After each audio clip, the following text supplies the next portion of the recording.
I Okay. want to get into mental and emotional health. Like we Sure. said at the beginning, a lot of campaigns and Hmm. advertisement and just awareness of Yeah. mental health is taking place nowadays.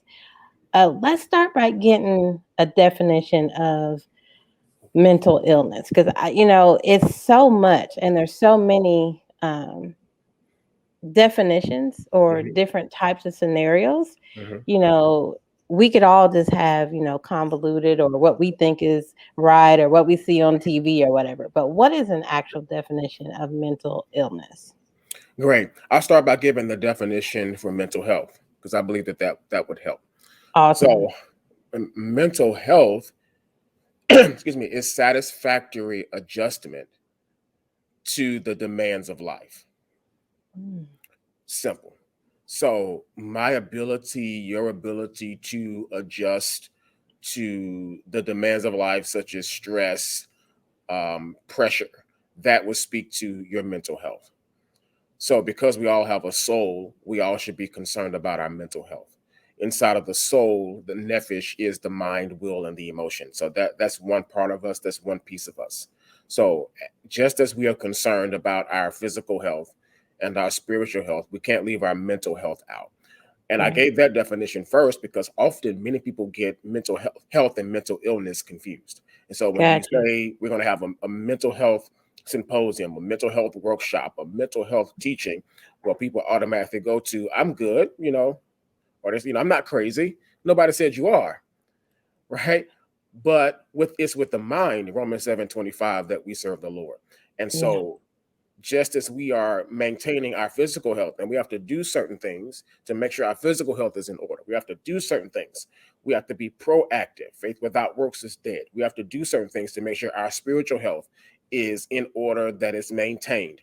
We have to do the same with our mental health. And so mental health, again, is satisfactory adjustment to the ordinary demands of life. It's my basic wellness for my mind, for my emotions.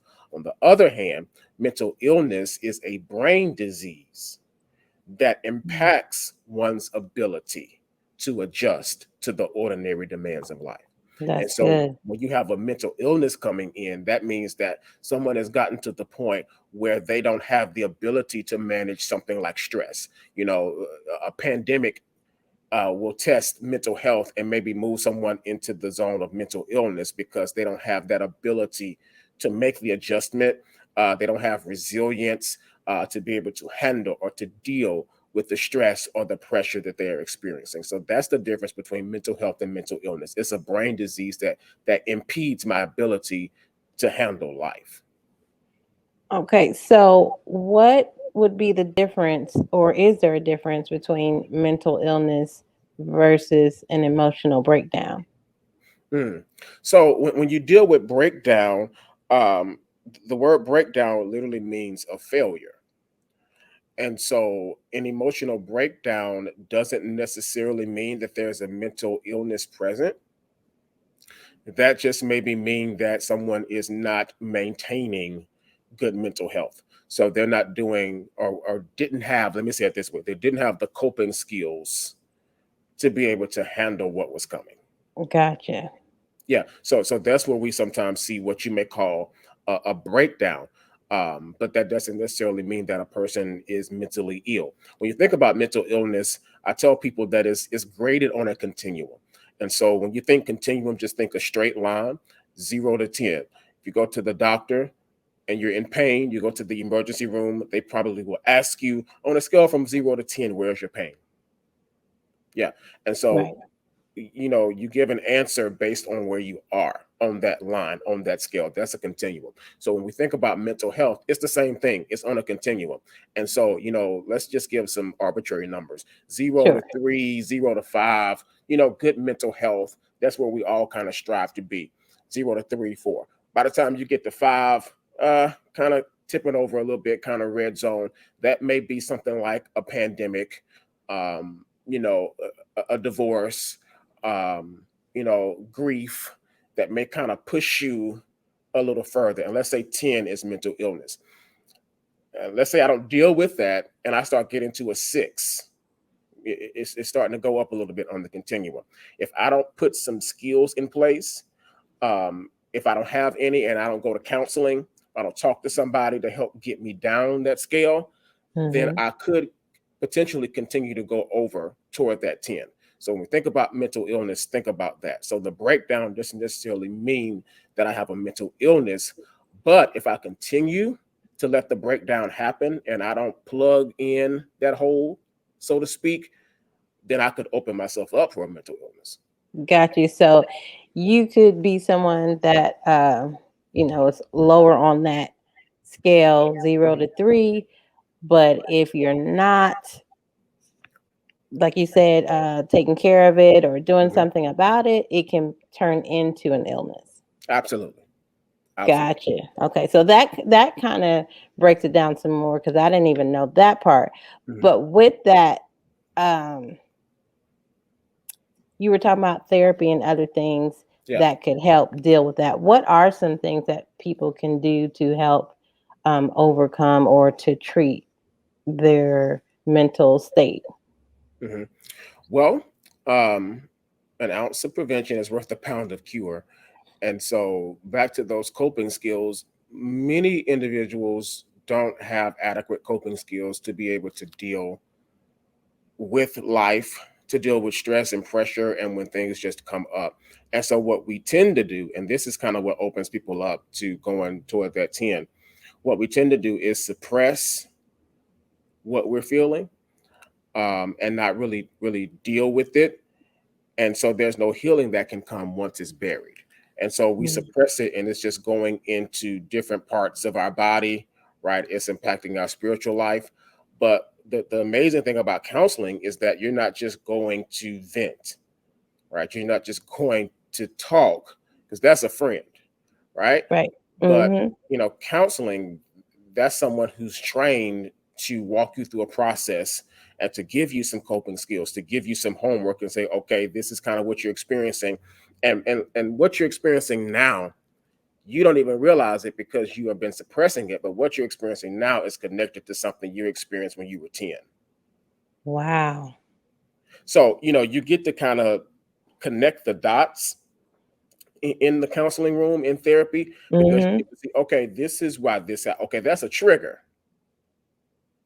Okay. Wow. And maybe Yeah. I haven't dealt with some past stuff and it's coming up now in my current state, right? In my current reality. And so you may not get the benefit of seeing that. It's like going to the doctor and they do, a scan of something and they put it up on the screen. And because they have a trained eye, to you, it looks like just a blob of something. But they begin to point out, okay, this is this, you see this over here, this is that. And so if we think about our mental health as we do our physical health, we would have some more skills because we would go to someone that is specialized, that is trained to be able to say, okay, this is what this is. You said this, but this is what I really heard. Yeah. Wow. Okay. So this is so good. I am loving this. I am being educated. hmm Let's talk a little bit about trauma. hmm How would you define trauma? I define trauma as when life happens. Mm, That's my non-clinical definition. A more clinical definition is an adverse or negative experience that impacts development or that hinders development. And so you were going along perfectly fine or relatively normal, and something happened that interrupted your course. And so trauma. The Greek word for trauma is wound. WOUND. gotcha. And so you Yeah. were going along and you got wounded by life, right? You got wounded by something. And so to dig deeper into that, trauma is also the body's reaction to that, the brain's reaction to that. And so that's why you would have things like flashbacks, Mm-hmm. hypervigilance, being on edge, because the event happened, and it's not just the event that happened in the moment. It's the way that your body responds to that. The stress, the tension that you feel in your body, the way that your brain responds to that and continues to respond to that if you don't do something about it. And so, again, it's not just the event, it's your body's response, it's your brain's response to it. Got you. So it doesn't necessarily have to be what I personally think is trauma is. It can be like a small thing to a big thing, Yeah. basically.